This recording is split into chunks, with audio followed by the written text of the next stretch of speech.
नमस्कार, KTV news में आपका स्वागत है। मैं हूं स्तुति और आइए एक नजर डालते हैं शहर की प्रमुख सुर्खियों पर।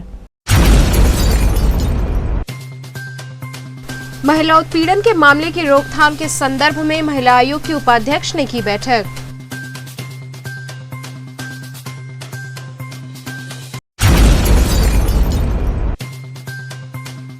सुभाषपा राष्ट्रीय अध्यक्ष ओम प्रकाश राजभर पत्रकारों से हुए रूबरू।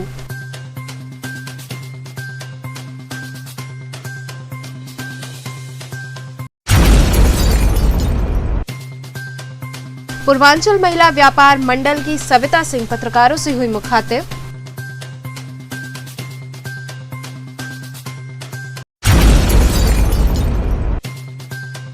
और गणेश चतुर्थी के अवसर पर आस्थावानों ने बड़ा गणेश मंदिर पहुंचकर किया दर्शन पूजन। और अब खबरें विस्तार से। महिला आयोग की उपाध्यक्ष ने महिला उत्पीड़न की रोकथाम के संदर्भ में बैठक की। सर्किट हाउस में महिला आयोग की उपाध्यक्ष अंजू चौधरी ने बैठक की। ये बैठक महिलाओं के प्रति बढ़ते हुए अपराध और इसकी रोकथाम को लेकर की गई। इस बैठक में कमिश्नरेट के सारे एसीपी और संबंधित अधिकारी मौजूद रहे। महिलाओं के प्रति बढ़ते अपराध पर थाने स्तर पर सुनवाई न होने से महिला आयोग के उपाध्यक्ष काफी नाराज दिखे। उन्होंने मीडिया से बात करते हुए बताया कि 40 वर्ष के ऊपर आयु की महिलाओं की मॉनिटरिंग करने के लिए हमने एक विशेष योजना बनाई है, जिसके तहत हम लोग काउंसलिंग करेंगे और विशेष तौर पर उनको ट्रेनिंग देंगे। वहीं वर्तमान समय में महिलाओं के प्रति हिंसा की बात की जाए तो हर देश में महिलाओं के प्रति हिंसा बढ़ी है, लेकिन हम भारत में महिलाओं के प्रति हिंसा के मामले में काफी संवेदनशील हैं और गंभीरता से इसे ले रहे हैं। सारे अधिकारियों को इस संदर्भ में दिशा निर्देश दे दिए गए हैं। समय समय पर इसकी बैठक कर स्थिति का जायजा लिया जाएगा। मैडम, ये किस प्रकार का बैठक किया गया? महिला आयोग के उपाध्यक्ष होने के नाते पूरे उत्तर प्रदेश में मैं जहाँ भी जाती हूँ, जिस जिले में जाती हूँ, वहाँ पर मैं जितने डिपार्टमेंट्स हैं, चाहे वो शिक्षा का विभाग हो, चिकित्सा का विभाग हो, पुलिस का विभाग हो, हमारी कल्याणी महिला कल्याण विभाग हो, हर विभाग के चाहे एडमिनिस्ट्रेशन से हम वहाँ के ऑफिसर्स को बुलाते हैं और उनका एक बैठक रखते हैं, जिसमें कि हम उनको पूछते हैं कि क्या क्या काम वो लोग कर रहे हैं, सरकार की कौन कौन योजनाएं वो चला रहे हैं और किस में कितना उसमें परेशानी है या क्या, जो भी है उनकी परेशानी भी सुनते हैं और साथ ही साथ सजेशंस भी देते हैं। और जो हमें खामियां नज़र आई हैं और जो करप्शन हमको सुनने को मिलता है या देखने को मिलता है, उसको हम पॉइंट आउट करते हैं। बिल्कुल प्राइवेट ये मीटिंग रखते हैं जिसमें मैं डायरेक्टली उनसे कह सकूँ हर डिपार्टमेंट की किसमें मैंने क्या पाया है और वो उस पर फिर एक्शन ले सकें। तो यही मेरा उद्देश्य रहता है। और सरकार की इतनी योजनाएं चल रही हैं महिलाओं के लिए विशेष रूप से, लेकिन उसके बावजूद महिलाओं को उसका लाभ नहीं मिल रहा है। इस पर भी हम लोग जोर देते हैं कि जिस डिपार्टमेंट के लोग हैं वो उसको और पॉपुलराइज करें और उस महिला को लाभ दें। लगातार महिलाओं के प्रति उत्पीड़न का मामला वाराणसी में बढ़ता आ रहा है, क्या कहेंगे इसके बारे में? देखिए, वाराणसी सिर्फ ऐसा जगह नहीं कि जहाँ उत्पीड़न बढ़ रहा है। ऑल ओवर इंडिया के, ऑल ओवर द वर्ल्ड, आप लंदन जाए, चाहे अमेरिका जाए, चाहे अफ्रीका जाए, हर जगह महिलाओं का उत्पीड़न एक तरह से इसलिए कि लोगों की सोच नहीं बदल रही है, लोगों में संस्कार नहीं रह गया है, लोगों में छोटे बच्चे से लेकर बड़े लोगों तक उनकी जो होनी चाहिए दिमागी कंडीशन, जिसको कहा जाए कि एक तरीके से बैंकरप्ट हो गए, मेंटली बैंकरप्ट जिसको कहा जाए, क्योंकि वो लोग सोच नहीं पाते हैं कि आज जो महिला आपकी पत्नी है, कल उसके साथ या बहन है, उसके साथ भी ऐसा बात हो सकता है, ऐसी हादसा हो सकती है। तो ये जो सोच नहीं बदल रहा है, इसे युवा वर्ग से ही हम लोग को बचपन से ही बच्चों को सिखाना पड़ेगा। और कहीं भी ऐसा नहीं, कोई भी ऐसा देश नहीं है जहाँ की अभी हमारी कमिश्नर पुलिस से मुलाकात हुई और वो भी बता रहे थे कि लंदन में 32% घरेलू हिंसा आज भी टू दिस डेट प्रेजेंट है। तो आप सोचिए कि लंदन जैसे बड़े जगह में ये बिस्तर और बहुत बुरी तरह से है, ये सबसे दुख की बात है। तो ये जो है ऐसा नहीं है, अमेरिका से लेकर हर जगह, इंडिया में ही नहीं और उत्तर प्रदेश में ही नहीं, हर जगह ऐसा बढ़ रहा है। सुभाषपा राष्ट्रीय अध्यक्ष ओम प्रकाश राजभर पत्रकारों से रूबरू हुए। पूर्व मंत्री व सुभाषपा राष्ट्रीय अध्यक्ष ओम प्रकाश राजभर ने सर्किट हाउस में मीडिया से मुखातिब होते हुए बताया कि सपा और बसपा से भागीदारी संकल्प मोर्चे के लिए 100 सीट की मांग की गई है। हमने गठबंधन के लिए किसी पार्टी से संपर्क नहीं किया है। हम सभी दल के नेताओं से मिलते रहते हैं। इसको गठबंधन से जोड़कर नहीं देखना चाहिए। चलिए सब लोग ले रहे हैं जी। अगर बात की जाए यहाँ पे वाराणसी में जो है अंध विद्यालय जो है काफ़ी दिन से यहाँ पे प्रदर्शन चल रहा है छात्रों का। समाजवादी पार्टी से रितु श्रीवास्तव भी गए समर्थन देने के लिए, क्या कहेंगे आप इस पे? देखिए, उसके जिम्मेदार हमारे दिव्यांग कल्याण मंत्री हैं। उनकी नैतिक जिम्मेदारी है कि उनसे मिल करके उनकी क्या समस्या है उसको समाधान करना चाहिए। और जहाँ तक आपने सवाल किया कि प्रधानमंत्री जी का संसदीय क्षेत्र है, तो स्वाभाविक है कि पीएमओ ऑफिस खुला हुआ है। इन लोगों को उस मामले को संज्ञान में लेकर के उनकी जो समस्या है उसका निस्तारण करना चाहिए। बीजेपी आपको अनदेखा करती है, आपके बातों को तहज़्ज़ुब नहीं देती है, इतने आपके बेबाक जवाब जाते हैं, क्या कहेंगे आप? बीजेपी के पास कोई उत्तर नहीं है तो क्या उत्तर देंगे? बीजेपी के पास हिम्मत है तो जातिवार जनगणना हो रही है, जनगणना जातिवार करा दे। सत्ता के बाहर थी बीजेपी तो 33% महिलाओं को आरक्षण देने की बात खूब बाजा बजा रहे थे। हिम्मत है भारतीय जनता पार्टी को तो 33% महिलाओं का जो विचाराधीन है उसको आरक्षण लागू कर दे, नौकरियों में कर दे। हिम्मत तो बाजा तो बजा रहे थे सत्ता में पाने के लिए। महंगाई कम करेंगे, है हिम्मत? पूछिएगा उनसे, महंगाई का नाम लीजिए तो कहते हैं नेहरू कांग्रेस की देन है। सत्ता में आप बैठे हो और नेहरू कांग्रेस का दोष देते हो। नौजवानों को रोजगार देने की बात किए थे, जीएसटी और नोटबंदी करके बीजेपी के नेता बोलते हैं, निर्मला सीतारमण और प्रधानमंत्री बोलते हैं 3 लाख कंपनी नोटबंदी पे बंद हो गई और 6 लाख कंपनी जीएसटी आने पे बंद हो गई। कौन काम करता था? ये इनसे सवाल करिए तो भाग खड़े होते हैं, प्रश्नों का उत्तर नहीं देते हैं। आज प्रदेश की जनता को रोजगार चाहिए। आज महंगाई पर डिबेट कर ले, हिम्मत है किसी की? बैठा दीजिए बीजेपी किसी नेता को महंगाई पर डिबेट करने के लिए, बेरोजगारी पर डिबेट करने के लिए। प्रदेश में घोटाले हो रहे हैं, आप बीजेपी किसी नेता को बैठाइए कि कै की रिपोर्ट आई है, कै की रिपोर्ट पर आपने यूपीओ को घेरा था, अब मोटरसाइकिल से तुम मिट्टी ढोए हो। आप बताओ क्या जवाब है उसका? कहेंगे कि कै की रिपोर्ट गलत है। अगर ये महाराष्ट्र में होती, राजस्थान में रिपोर्ट होती, अब तक की बाजा बजाने लगे होते पूरे देश में। तो इस सच का सामना करने की हिम्मत बीजेपी के पास नहीं है। सांसद अतुल राय के मामले में पीड़िता इंसाफ मांगते मांगते आखिर अलविदा कर गई दुनिया को। किस रूप में देखते हैं? क्या भारतीय जनता पार्टी उस महिला के साथ और उस महिला के दोस्त के साथ खड़ी नहीं थी? भारतीय जनता पार्टी को इस मामले से कोई लेना देना नहीं है। भारतीय जनता पार्टी सिर्फ वोट से मतलब है। उसको वोट चाहिए, वोट के लिए मीटिंग करती है, रैली करती है, जुलूस करती है, नारा बड़े अच्छे देते हैं, बेटी बचाओ बेटी पढ़ाओ, लेकिन करते क्या हैं? सेंगर बलात्कार, जगजाहिर, स्वामी चिन्मयानंद बलात्कार, आए दिन अखबारों में आ रहे हैं कि भाजपा के नेता ने कर दिया, भाजपा के नेता। तो बेटी बचाओ भाजपा से, पढ़ाओ नहीं, बेटी बचाओ भाजपा से। जो घटना आप बता रहे हैं सांसद के, इसकी पूरी जिम्मेदारी भारतीय जनता पार्टी की है। अगर उस बालिका को न्याय मिला होता, उस बच्ची को न्याय मिला होता तो इस तरह की घटना वो नहीं करती। पूर्ण रूप से सरकार जिम्मेदार है। देखिए, समाजवादी पार्टी भी चाहती है जाति जनगणना हो, बसपा भी चाहती है, उत्तर प्रदेश में ओम प्रकाश राजभर भी चाहते हैं, बिहार में नीतीश का भी अभी मिल करके उन्होंने ज्ञापन भी दिया, वहाँ तेजस्वी ने मिल के ज्ञापन दिया। पूरे देश के नेता चाहते हैं, सिर्फ भारतीय जनता पार्टी नहीं चाहती कि जातिवार जनगणना हो। ये जातिवार जनगणना से भागते क्यों है? आज के तारीख में आप उठा के देखिए, बंजारा, बहेलिया, आरक, अर्कवंशी, खड़गवंशी, आपके पाल, प्रजापति, कुम्हार, नाई, गोंड, लोहार, कुम्हार, कमकर, इनके विषय में आप सोचिए। आज सोनार, आज सोनकर, आज पाल, धोबी, धरकार, पासी, खटी, खेला, कुजड़ा, इनकी आबादी कितनी है? ब्राह्मण कितना है? राजपूत कितना है? यादव कितना है? पटेल कितना है? चौहान कितना है? आज तक ये उजागर नहीं हो पाया इस बात के लिए कि भाई जब तक राशन कार्ड में नाम नहीं होता है तो राशन नहीं मिलता उस यूनिट के हिसाब से, तो फिर जातिवार जनगणना जब तक नहीं होगी तब तक सरकार उनके उत्थान के लिए योजना में जब बजट बनता है तो उनके विकास के लिए बजट नहीं दे पा रही है। इस नाते हम लोगों का मानना है कि जब तहसीलों में सर्टिफिकेट तहसीलदार ठप्पा मार के दे रहा है कि तुम फला जाति को, तुम फला जाति के हो, तो फिर जातिवार जनगणना कराने में क्या दिक्कत है? देखिए, भारतीय जनता पार्टी एक ऐसी पार्टी है कि राष्ट्रवाद की बात तो करती है लेकिन वो मानती नहीं है।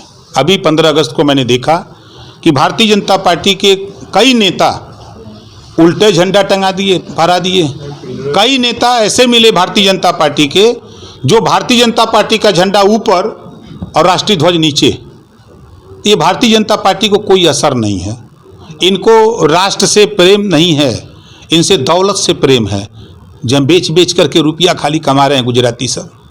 कौन लोग हैं जो उल्टा झंडा फहरा रहे हैं? अभी आपके पिंडा के विधायक को हमने देखा, अवधेश सिंह, उन्होंने फहराया। अभी एक डीएम ने जो आईएएस हैं उन्होंने फहरा दिया। अभी आप जिक्र कर रहे हैं कांग्रेस, क्या यही है लोकतंत्र? आप वहाँ आप उनको अगर झंडे में, अपनी पार्टी के झंडे में लपेटना था तो आप अंदर लपेट देते, उसके बाद ऊपर से आप तिरंगे का सम्मान करते, तो तिरंगे से आप लपेट के ले जाते। लेकिन आप तिरंगे पर अपना झंडा रख रहे हैं तो स्वाभाविक है कि आपत्ति तो करेंगे लोग। पूर्वांचल महिला व्यापार मंडल की सविता सिंह पत्रकारों से मुखातिब हुई। जैसा कि कल मुझे पता चला कि वाराणसी व्यापार मंडल के अध्यक्ष श्री अजीत सिंह बग्गा जी ने मेरे ऊपर आरोप लगाया है कि मैं बग्गा जी से 9 लाख रुपया ली हूँ और मार्केट से भी पैसा उठाई हूँ। तो सबसे पहले मैं बग्गा जी से सवाल करती हूँ कि जो इंसान अठन्नी चवन्नी जोड़ता हो वो इंसान ऐसे ही 9 लाख रुपया किसी को दे देगा बिना लिखा पढ़े, बिना सबूत के? बग्गा जी उसमें के इंसान है कि जो किसी को बिना फायदे के लिए, बिना किसी का कुछ लिए 1000 रुपया नहीं देते हैं, वो इंसान मुझे 9 लाख रुपया दे देगा। क्या हो, वाह क्या बात है। और क्या प्रश्न? और उनके साथ कुछ महिलाएं जुड़ी हुई हैं जो कि अपने आप को वाराणसी महिला व्यापार मंडल की अध्यक्ष बता रही। बहुत अच्छी बात है। उनका सवाल है कि मैं मार्केट में बहुत महिलाओं का हेल्प की हूँ, काम कराई हूँ, किसी का दुकान दिलवाई हूँ, किसी का घर दिलाई हूँ, इसे आर्थिक स्थिति से भी कह दीजिए बहुत सारा सहयोग की हूँ। तो महिला जो उनकी संगठन की महिला है वो बोल रही हैं कि मैं सबसे काम कराती हूँ तो पैसा लेती हूँ। उन्होंने मेरे ऊपर आरोप लगाया कि मैं पैसा लेती हूँ। आप होती कौन है सवाल जवाब करने वाली? आप कहाँ से आई हैं? आप हैं कौन जो वाराणसी व्यापार मंडल की महिला अध्यक्ष बता रही हैं? इसके पहले शालिनी गोस्वामी जी थी, आप उनसे बयान जाके लीजिए, वो बताएंगी कितनी सच्चाई है, कितनी गलत है। वाराणसी व्यापार मंडल में क्या होता है, क्या नहीं होता है, ये बहुत सारे लोग बताएंगे। मैं नहीं बताऊंगी मैं कैसी हूँ, कैसे नहीं हूँ। मैं मार्केट से पैसा उठाई हूँ, बग्गा जी से उठाई हूँ, किससे उठाई हूँ? ये सन्नी जी से जाके आप बात करिए, सरोजा पैलेस के जो मालिक हैं प्रमोद अग्रहरी जी, जो उनके महामंत्री हैं, आप उनसे जाके पूछिए। जनसा व्यापार मंडल का शुभम जी हैं जो थे भी नहीं यहाँ बनारस में, और उनकी जगह पे किसी और को अध्यक्ष बना के उनकी पैसा लेके बेच दिया गया, पद को बेच दिया गया। जो इंसान पद बेच रहा है वो पैसे देगा किसी को? वाह रे। बग्गा जी का कहना है कि पूर्वांचल महिला व्यापार मंडल जो संस्था है वो आपका नहीं है, उनका है, और आपने झूठ बोल करके दोबारा शपथ ग्रहण किया था। उनका कहना था कि आप जितने भी काम कराती हैं महिलाओं की या फिर जो भी संस्था के द्वारा काम होता है उसमें आप बिना पैसा लिए कोई काम नहीं करती हैं। आपने उनसे कहा था कि आगे से ऐसा नहीं होगा। इस बात को वो बोले हैं और बोले हैं कि हमने इनको मौका दिया था, उसके बाद ये शपथ ली थी कि 6 महीने में ये सब कुछ सही हो जाएगा। 6 महीने बाद फिर आपने संस्था छोड़ दी और आप कहती हैं कि पूर्वांचल महिला व्यापार मंडल आपका है और बग्गा जी कहते हैं कि उनका है। बिल्कुल, बहुत अच्छा सवाल है, बहुत ही अच्छा सवाल है। सबसे पहले मैं इसका जवाब देना चाहती हूँ। अगर मैं चीटिंग करके, जैसा कि मेरे ऊपर आरोप लगाया जा रहा है कि मैं गलत काम करती थी, मैं लोगों का काम करवाती थी, पैसा लेती थी, मैं चीटिंग करके दोबारा अध्यक्ष बनी हूँ, तो जरा ये मुझे बताए कि मेरा पहला शपथ ग्रहण कब हुआ? आज तक तो मेरा शपथ ही ग्रहण नहीं हुआ। ये मुझे न जाने कितनी बार बोलते गए कि आप शपथ ग्रहण क्यों नहीं करवा रही हैं, आखिर क्यों नहीं करवा रही हैं? तो हम बोले जब सर मेरी टीम मजबूत हो जाएगी तभी मैं शपथ ग्रहण कराऊंगी। अभी इनकी मेरे से पहले वाराणसी व्यापार मंडल की महिला अध्यक्ष जो बनाई गई थी सुनीता सोनी, उनका शपथ ग्रहण हुआ। उनको देखते हुए मेरे साथ की महिलाएं बोली कि दीदी अब आपको भी करा देना चाहिए, क्योंकि समय बहुत हो गया है, अब आप भी करा दीजिए। इसलिए मैं करा दी शपथ ग्रहण। और जैसा कि ये बोला जा रहा है कि बड़ा पूर्वांचल महिला व्यापार मंडल बग्गा जी का है, बग्गा जी का है, तो बग्गा जी दावा दे रहे हैं कि उनका है, बहुत अच्छी बात है। तो इसके पहले उन्होंने किसी टीम के साथ खड़ा किया होगा, या अभी तक तो कार्यकारिणी बैठक भी कभी नहीं हुआ, न कभी कौन है कहाँ से आए ये भी मुझे नहीं मालूम है। वो रातों रात आते हैं, रातों रात चले जाते हैं। बग्गा जी ऐसे ही उंगली किसी के ऊपर उठाते रहते हैं। मैं दावा करती हूँ पूर्वांचल महिला व्यापार मंडल की अध्यक्ष मैं हूँ और रहूंगी। एक आखिरी सवाल, ये जो बग्गा जी ने कल ऑडियो जिनका उनका जो वायरल हुआ है, उसके बाद अब आपका क्या कदम होगा? देखिए, कहने के लिए तो बहुत कुछ कह रहे हैं। अगर जी एक उंगली मेरे ऊपर उठाएंगे तो मैं उन्हीं की 2 उंगली उन्हीं के ऊपर उठाऊंगी।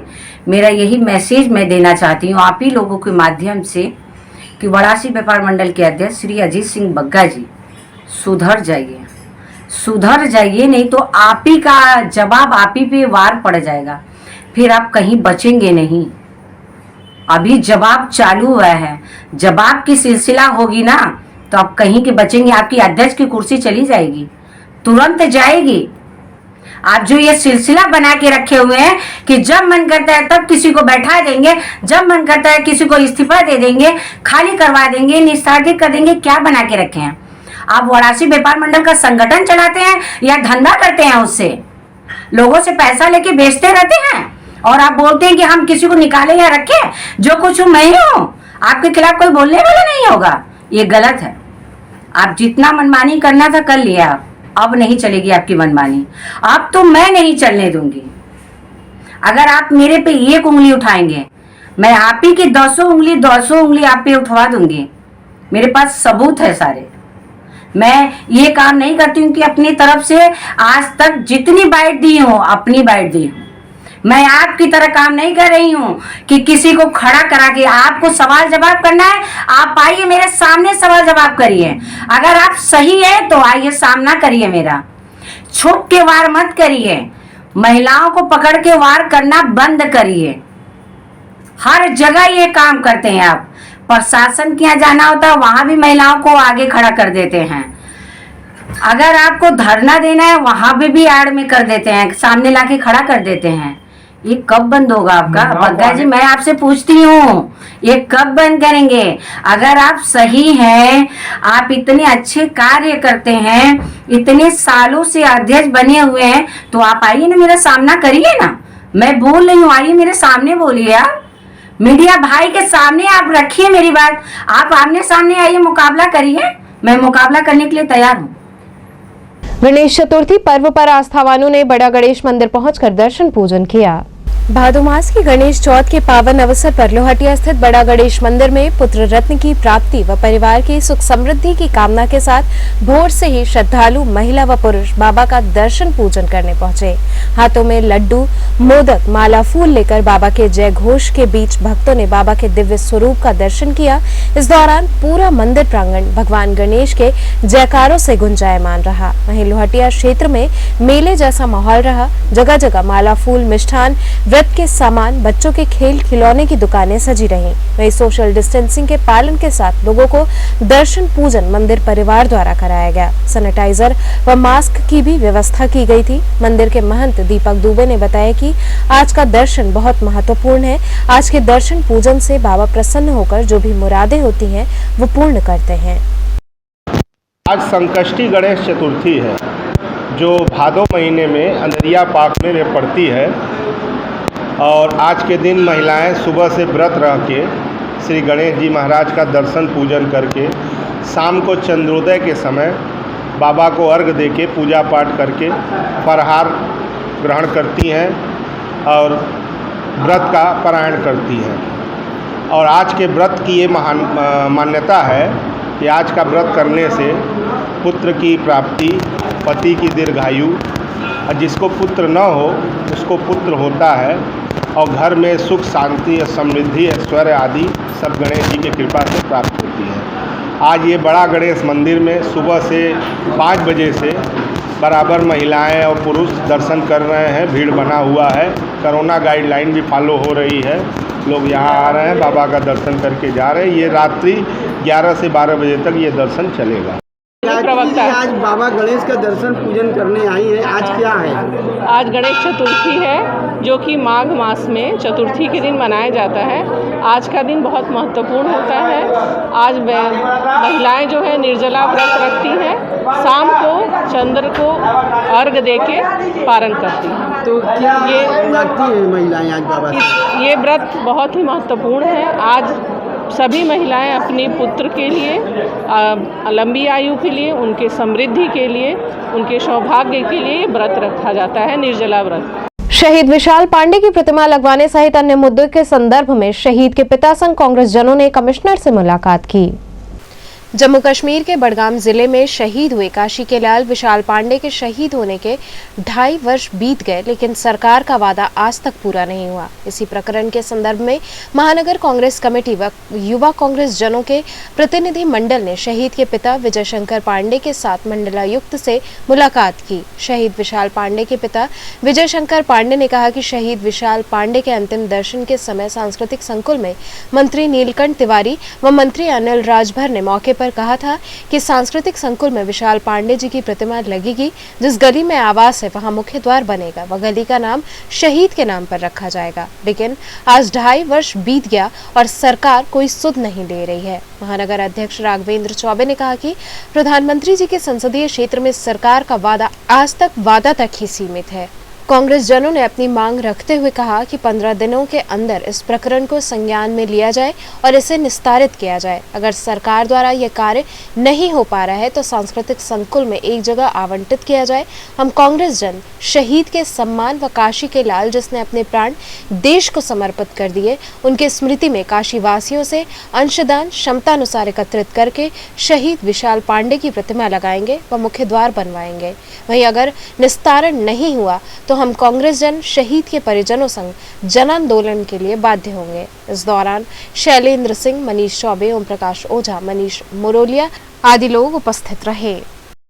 बनास के कांग्रेस जन शहीद विशाल पांडे जी के पिताजी को लेकर के हम सब जो पिछले 2 वर्षों से आदरणीय अजय राय जी की अगुवाई में हम लोग शहीद विशाल पांडे जी की बहन से जो राखी बंधवाने का कार्य करते हैं, उसके जब इस बार हम लोग गए तो विशाल पांडे जी के पिताजी हम सबको अपनी पीड़ा से अवगत कराया कि किस तरह राज्य सरकार ने इनके साथ छलावा किया, प्रधानमंत्री जी के संसदीय कार्यालय से किस प्रकार से इनके साथ छलावा हुआ।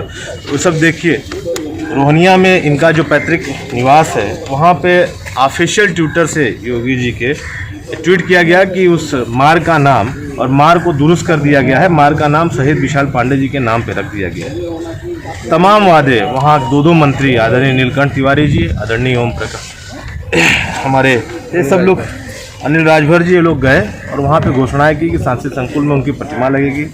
सामने उनके घर पे जाने वाले सांस्कृतिक संकुल के मार्ग पे हम लोग गेट लगवाएंगे, मार्ग रोड बनवाएंगे। लेकिन वो सारी घोषणाएं केवल जवानी ही रह गई। हम सब लोग आज सारे कांग्रेस के लोगों ने सबके साथ, हमारे छावनी परिषद के पार्षद उपाध्यक्ष, हमारे महानगर कांग्रेस कमेटी और युवा कांग्रेस के जिला शहर अध्यक्ष मयंक भाई के सबके नेतृत्व में हम सब लोग आज गए हैं कमिश्नर साहब से। इनके पिताजी के नेतृत्व में उनकी अपनी पीड़ा उनको बताई। कमिश्नर साहब ने कहा है कि हम जल्द से जल्द इस पर कार्रवाई करेंगे और हमने कमिश्नर साहब से व्यक्तिगत अनुरोध भी किया कि अगर प्रशासन शासन हमारे लाल के सम्मान को दे पाने में असमर्थ है, फंड की भी दिक्कत है, तो काशी अपने लाल को सम्मान देने के लिए तैयार है। हम 1-1 रुपया जुटा करके लोगों से हम लोग ये शासी संकुल में स्थान तय करें। हम पूरे काशी वासियों से मदद लेकर के अपने लाल का सम्मान स्थापित करेंगे, उनकी प्रतिमा लगाएंगे और मार्ग पे गेट भी लगाएंगे। लेकिन प्रशासन हमने 15 दिन का दिया और कहना चाहता हूँ आपके माध्यम से कि आगामी 15 दिनों में अगर इस पर ठोस कार्रवाई नहीं हुई तो बनास का कांग्रेस का 1-1 बच्चा, 1-1 सिपाही बैठेगा नहीं। 1-1 घर में जा कर के हम शहीद विशाल पांडे जी के लिए हम 1-1 रुपया काशी वासियों से मदद लेंगे और उनके सम्मान को स्थापित करने का कार्य करेंगे और इस सरकार को बेनकाब करेंगे। आप देखिए, लगातार मेरठ में भी घटनाएं ऐसी घटी।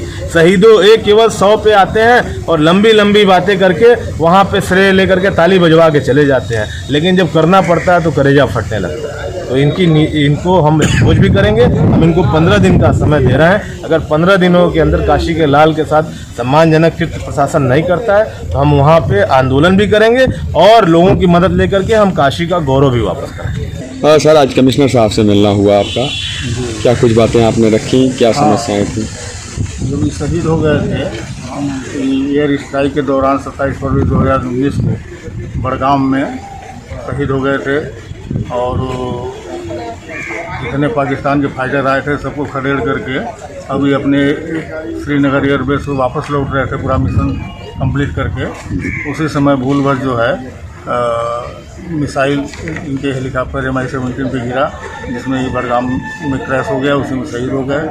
शहीद होने के बाद उत्तर प्रदेश शासन के मंत्री श्री अनिल राजभर जी, नीलकंठ तिवारी जी, इन लोगों ने उस समय वादा किया कि इनकी संकुल में, सांस्कृतिक संकुल, गिरिजा देवी सांस्कृतिक संकुल में इनकी मूर्ति लगाई जाएगी, इनके नाम का सड़क बनाया जाएगा, इनके आवास तक सड़क चौड़ी करके 4 पहिया जाने तक जो है आवास तक सड़क बनाई जाएगी।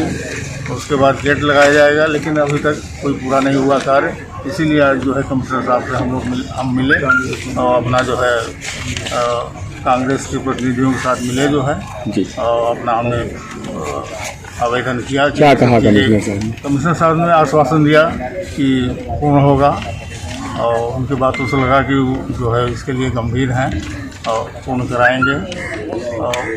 घोसी सांसद अतुल राय पर दुष्कर्म का मुकदमा दर्ज कराने वाली पीड़िता व इस संदर्भ में न्याय न मिलने से परेशान होकर आत्मदाह के प्रयास के बाद उसकी मौत हो गई।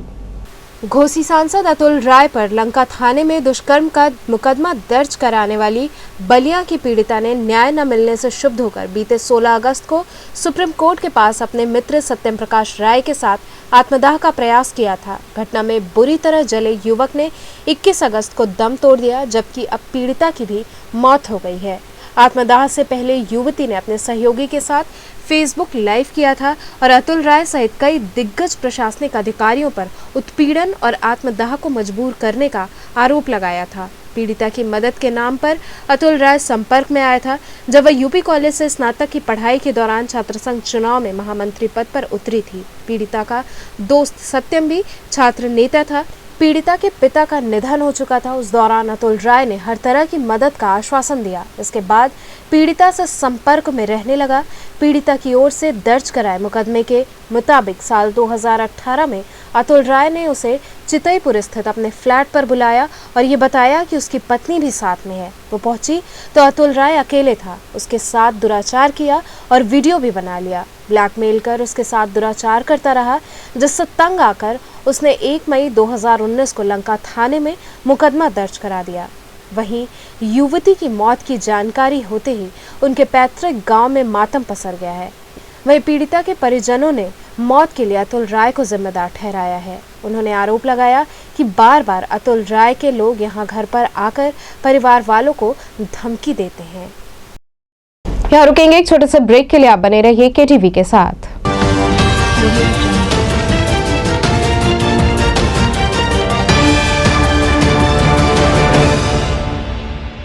खबरों से जुड़े रहने के लिए हमारे चैनल KTV वाराणसी को सब्सक्राइब करें और लेटेस्ट अपडेट्स के लिए बेल आइकन को प्रेस करें।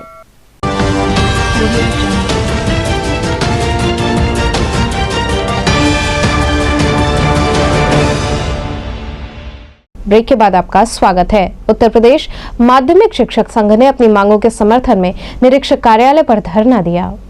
उत्तर प्रदेश माध्यमिक शिक्षक संघ जनपद वाराणसी द्वारा निरीक्षक कार्यालय पर धरना प्रदर्शन किया गया। धरने के दौरान डॉक्टर प्रमोद कुमार मिश्र ने कहा कि पुरानी पेंशन जो बुढ़ापे की लाठी है, उसको सरकार ने छीनकर शिक्षक एवं कर्मचारियों पर कुठाराघात किया है। वहीं विजय प्रताप सिंह ने वित्त विहीन विद्यालयों में कार्यरत शिक्षकों को समान कार्य के लिए समान वेतन के सिद्धांत पर वेतन समानता एवं सेवा शर्तें लागू करने व महंगाई भत्ते की जो कटौती सरकार द्वारा की गई है, उसका तत्काल शासनादेश निर्गत करने की मांग की। धरने में प्रमुख रूप से डॉक्टर विनोद कुमार पाठक, डॉक्टर राजेश राय, डॉक्टर गोविंद नारायण सिंह, सुभाष चंद्र गोस्वामी, विद्यासागर राय, जयशंकर दुबे आदि लोग शामिल रहे। आज पूरे उत्तर प्रदेश में सभी जिला विद्या निरीक्षक कार्यालय पर हम लोग 18 सूत्री मांग को लेकर के धरना दे रहे हैं। इसमें प्रमुख मांग हमारी है कि जो अधिनियम के विरुद्ध सरकार ने व्यवस्था की है 8 बजे से 4:30 बजे तक विद्यालयों में शिक्षकों को बुलाकर पढ़ाई कराने की, इसका विरोध है। अधिनियम कहता है कि 5 घंटे 20 मिनट और 6 घंटे हमारी पढ़ाई होगी, लेकिन उस अधिनियम के विरुद्ध सरकार हमसे 8.5 घंटे पढ़ाई करने का कार्य कर रही है। विधान परिषद में इस बात को हम लोगों ने उठाया था, तो शिक्षा मंत्री का गैर जिम्मेदाराना जवाब आया कि हम अधिनियम को कहीं से विखंडित नहीं कर रहे हैं। और साफ साफ दिखाई दे रहा है, एक अंधा व्यक्ति होगा वह भी कहेगा कि नहीं, इंटरमीडिएट एक्ट का उल्लंघन हो रहा है, उसका हम लोग विरोध कर रहे हैं। दूसरी बात, जो एनपीएस के अंतर्गत हमारे शिक्षक साथी आते हैं अप्रैल 5 के बाद जिनकी नियुक्ति हुई है, उनको नई पेंशन व्यवस्था लागू की गई है। सत्ता में बैठे हुए लोग, प्रदेश सरकार में जो बैठे हुए लोग हैं, जब यह सत्ता में नहीं थे तो इनको एनपीएस के लोगों की ज़्यादा चिंता थी। इन्होंने केंद्र सरकार को पत्र लिखा कि यह व्यवस्था ठीक नहीं है, इसे समाप्त किया जाए। लेकिन जब यही लोग सत्ता में आ गए तो इनसे पूछा जा रहा है तो ये कह रहे हैं कि हम केंद्र सरकार जब लागू करेगी तो हम लागू करेंगे। केंद्र सरकार भी आपकी है, प्रदेश की सरकार भी आपकी है, तो फिर क्यों ऐसी दुर्व्यवस्था पैदा की जा रही है? और उसमें हमारी तो नियमित कटौती हो रही है। राज्य सरकार जो कटौती कर रही है उसका पैसा नियमित रूप से हमारे खाते में नहीं जमा हो रहा है, इसका भी हम पुरजोर विरोध करते हैं। निःशुल्क चिकित्सा सुविधा प्रदेश के सभी शिक्षकों, राजकीय शिक्षकों, कर्मचारियों को मिल रहा है, लेकिन हम शिक्षकों को वह सुविधा उपलब्ध नहीं है। विगत सत्र में जब इस सवाल को उठाया गया था तो सरकार ने कहा कि यह सपा सरकार ने इसे समाप्त किया। हम तो अधिनियमित व्यवस्था करने जा रहे थे कि सभी माध्यमिक शिक्षकों को दिया जाए, लेकिन इन लोगों ने उसे रोक दिया। उसमें पूछा गया कि आप इनसे अच्छे रहे इसलिए आपको बैठाया गया, फिर आप उसी रास्ते पर चल रहे हैं, तो उसमें फिर उल्टा पुल्टा जवाब दिया गया कि नहीं, हम इस पर विचार करेंगे। लेकिन आज तक उस पर कोई विचार नहीं हुआ। गंगा के जलस्तर कम होने के साथ ही गंगा में नौका संचालन प्रारंभ हो गया। गंगा में घटाव होते ही नाव संचालकों द्वारा बार बार प्रशासन से अनुरोध करने पर नाव चलाने की अनुमति जिलाधिकारी द्वारा मिलने से निषाद समाज में काफी हर्ष है। नाव संचालन करने वाले शंभू साहनी ने खुशी व्यक्त करते हुए आभार प्रकट किया व सोशल डिस्टेंसिंग के पालन के साथ नौका संचालन करने की बात कही। नाव की क्षमता के हिसाब से ही नाव संचालन की अनुमति का पूरा पालन करने को भी कहा गया है। जगह जगह जल पुलिस की तैनाती भी की गई है, जो हर पल भ्रमण कर रहे हैं व लोगों को जागरूक कर रहे हैं ताकि कोई अप्रिय घटना न घटित हो। गंगा की लहरें काफी तेज हैं, वहीं नाव से सैर करने वालों का तांता लगा रहा। इतने दिनों के बाद सैर सपाटे के लिए आए लोग काफी खुश दिखे।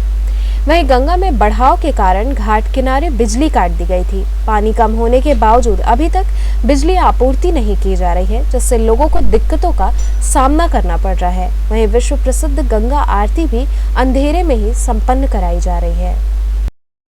शंभू जी, आपका क्या है, नाव चलना शुरू हुआ कि नहीं आप लोगों का? देखिए, आज 1 महीने बाद हम लोग का नौका संचालन पे आदेश दिया गया हुआ है। मैं बहुत धन्यवाद देना चाहता हूँ जिलाधिकारी महोदय को और क्षेत्र अधिकारी तथा समिति को, जो हमारे समाज के बारे में उन्होंने गंभीरता से सुना और ध्यान रखा। क्या कहना चाहेंगे अब आप लोगों के रोजी रोटी के लिए जिस तरह से? देखिए, हम लोग का जो नौका संचालन है ये हम लोग की रोजी रोटी है। अगर एक दिन अगर हम लोग नाव नहीं चलाएंगे तो हम लोग के घर पे चूल्हा भी नहीं चलेगा, और शासन से की तरफ से हम लोग को कोई मदद नहीं मिलता है।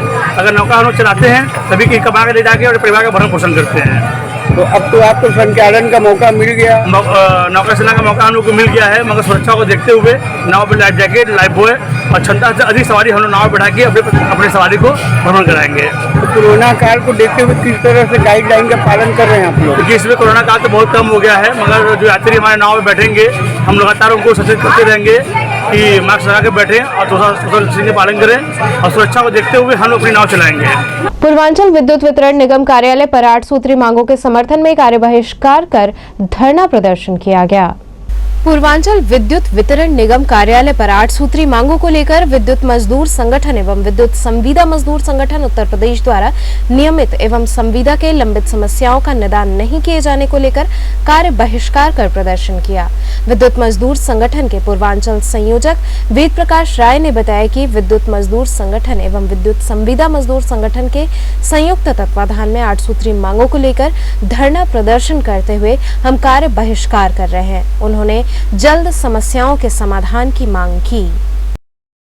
आज विद्युत मजदूर संगठन और विद्युत संविदा मजदूर संगठन के द्वारा संयुक्त तत्वाधान में प्रबंध निदेशक कार्यालय के मंदिर प्रांगण में 8 सूत्री मांगों को लेकर के धरना प्रदर्शन किया जा रहा है, जिसमें प्रमुख मांगे हैं जो एमडी ऑफिस में कार्यरत 53 कंप्यूटर ऑपरेटर और 19 अनुसेवक हैं, करीब 80 लोग कार्यरत हैं, उनका ईपीएफ का भुगतान नहीं किया जा रहा है। विगत 10 महीनों से उनको ईपीएफ में करीब 16.5 लाख रुपए का बकाया हो गया है, जिसका गबन फर्म के द्वारा प्रबंध निदेशक हमारे पूर्वांचल डिस्कॉम के नाक के नीचे किया गया है, जिसके लिए संगठन बार बार पत्राचार किया, पत्र दिया, लेटर दिया, लेकिन उसके बावजूद भी प्रबंधन को इसने इसकी सुध नहीं लिया, जिससे क्षुब्ध होकर संगठन आज जो है यहाँ पे कार्य बहिष्कार का कार्यक्रम कर रहा है।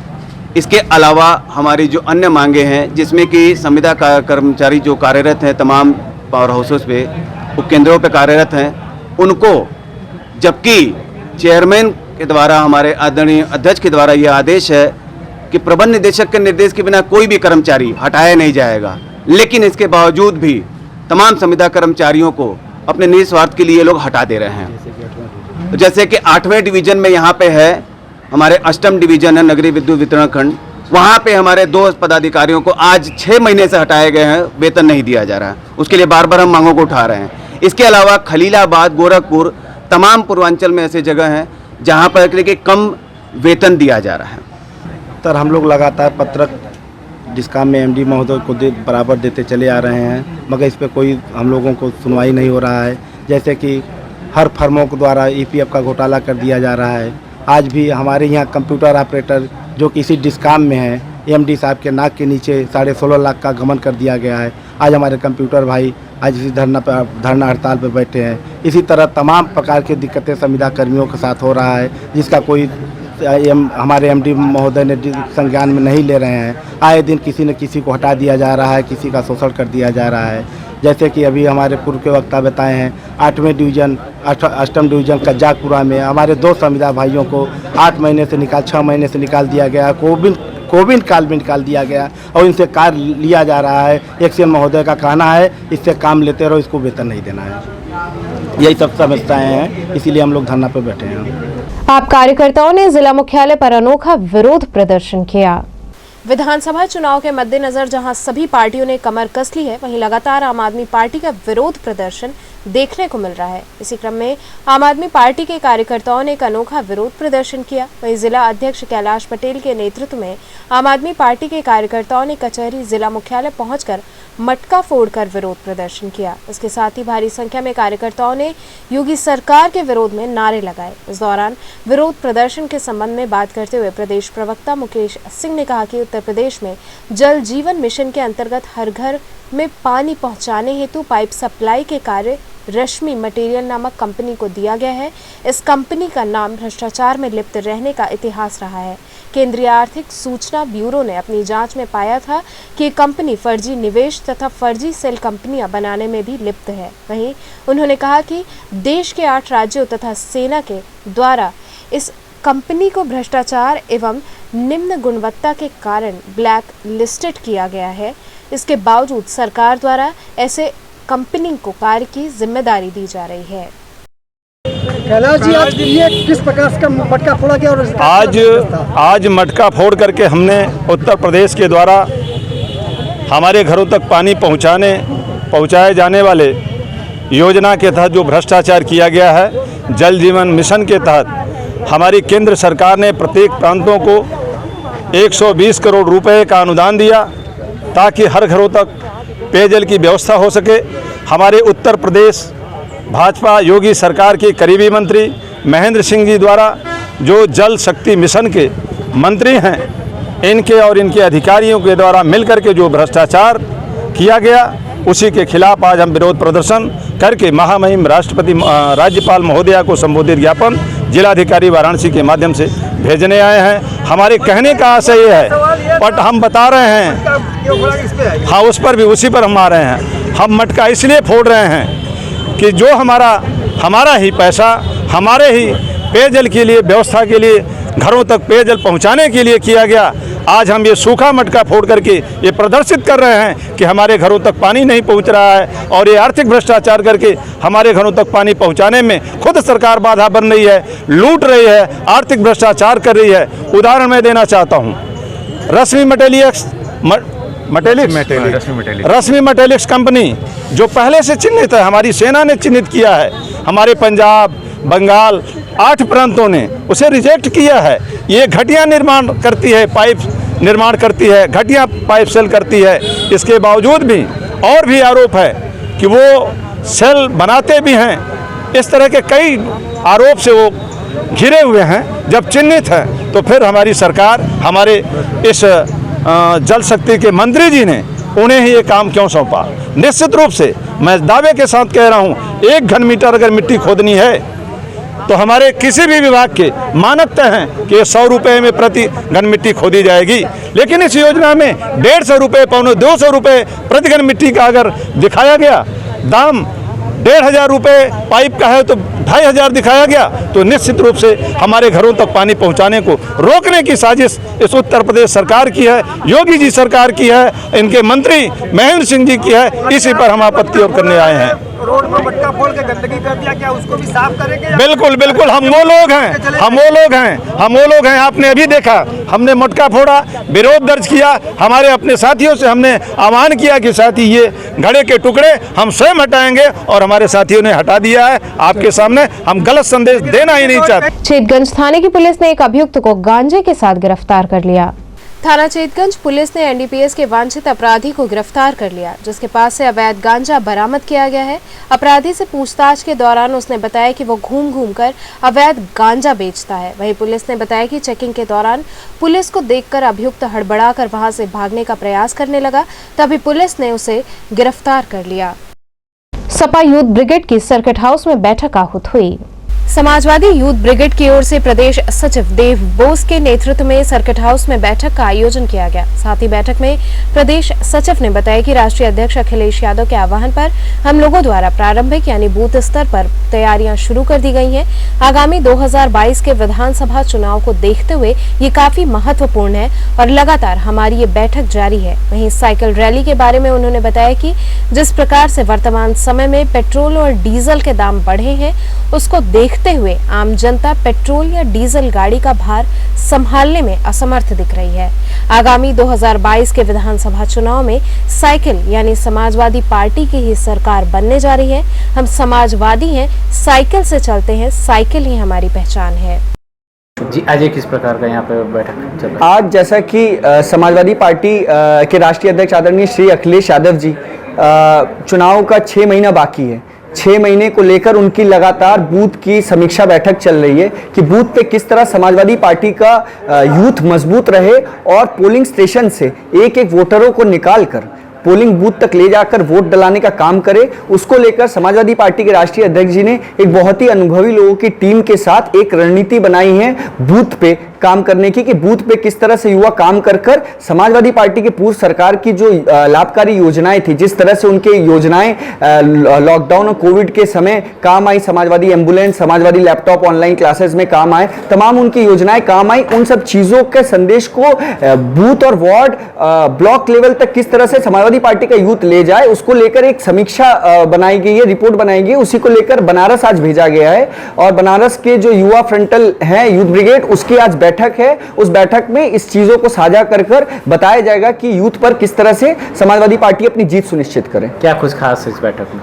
इस बैठक में प्रमुखता खास बात यह है कि बूथ पर पोलिंग बूथ पर किस तरह से समाजवादी पार्टी अपने मतदाताओं का नाम किस तरह से मतदाता सूची में बढ़ाए। जो सदस्य मतदाता सूची ऑनलाइन, जैसे पिछले चुनाव में समीक्षा करके समाजवादी पार्टी ने देखा कि लोग भरवा के देते थे, लेकिन बीएलओ नाम जाति देखकर बीच में ही वोटर लिस्ट के उन चीजों को हटा देते थे, भाजपा के लोग हटवा देते थे, वोट बढ़ नहीं पाते थे। तो इसमें यह ट्रेनिंग दिया जाएगा कि ऑनलाइन पोर्टल के जरिए किस तरह से समाजवादी पार्टी अपने वोटर लिस्ट का नाम बढ़ा सकती है, अपने वार्ड, अपने बूथ में नाम बढ़ा सकती है। तो समाजवादी पार्टी के नेता और हमारे जो प्रदेश अध्यक्ष आनीस राजा जी, वो उनका ये ध्येय है कि किसी मोर्चे में समाजवादी पीछे ना रहे, टेक्नोलॉजी का भी इस्तेमाल करे और पुराने चीजों का भी इस्तेमाल करके वोटर लिस्ट को बढ़ाकर जीत सुनिश्चित कराना ही हमारा आखिरी लक्ष्य और उद्देश्य है। यही मुख्य खास है इस बैठक का।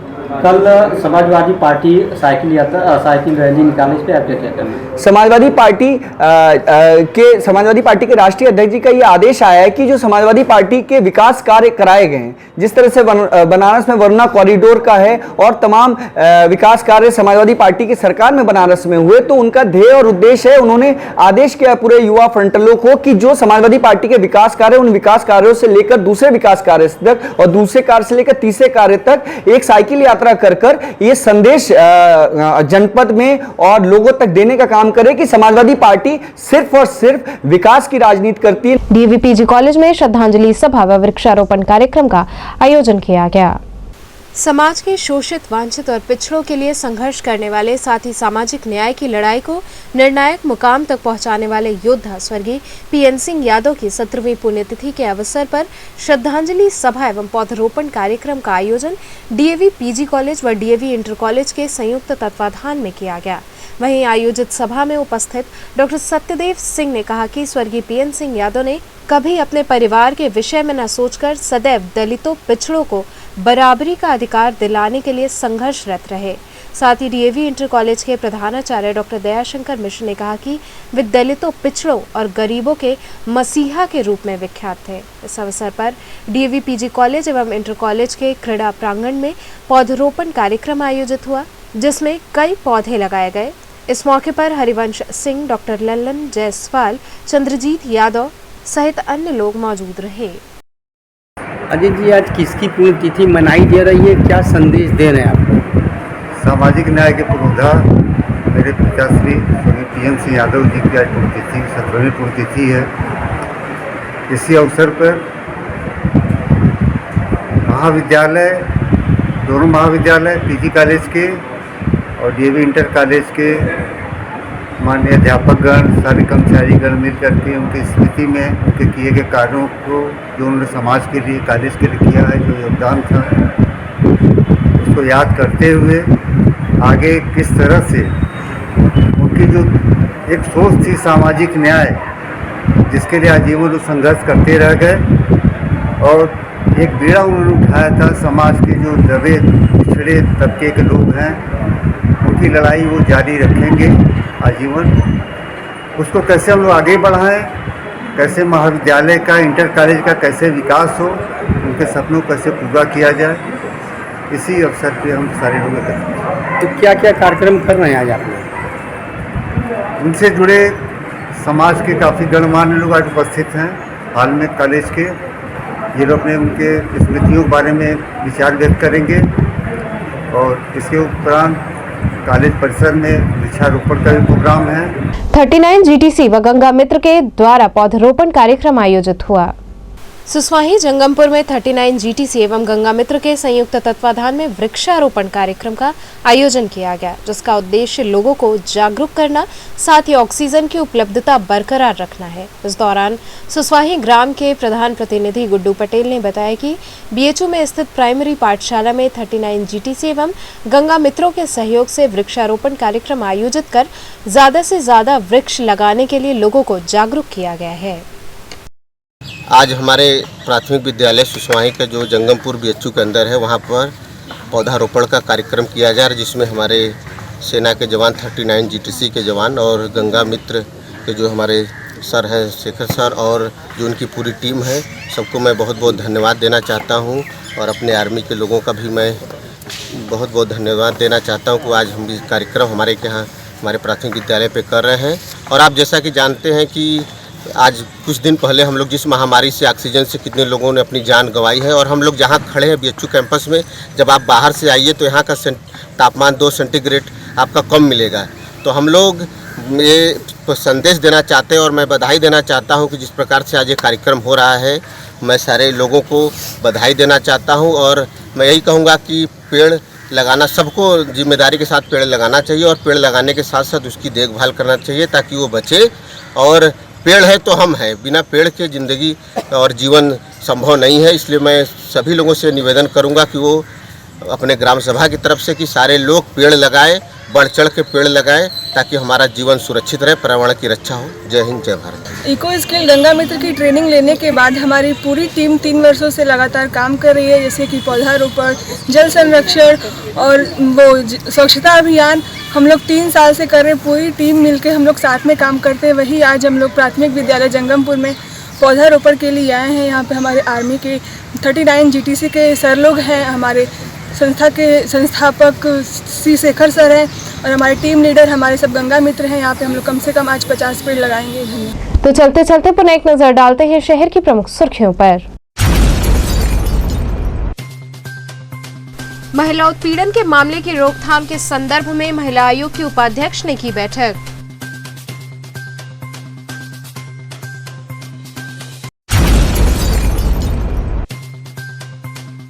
सुभाषपा राष्ट्रीय अध्यक्ष ओम प्रकाश राजभर पत्रकारों से हुए रूबरू।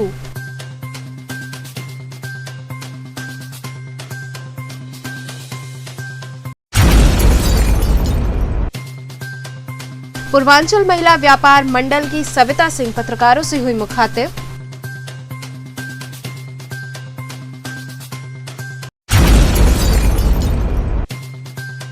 और गणेश चतुर्थी के अवसर पर आस्थावानों ने बड़ा गणेश मंदिर पहुंचकर किया दर्शन पूजन।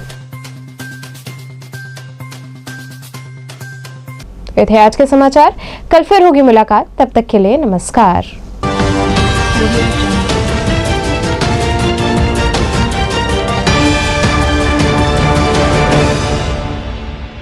खबरों से जुड़े रहने के लिए हमारे चैनल KTV वाराणसी को सब्सक्राइब करें और लेटेस्ट अपडेट्स के लिए बेल आइकन को प्रेस करें।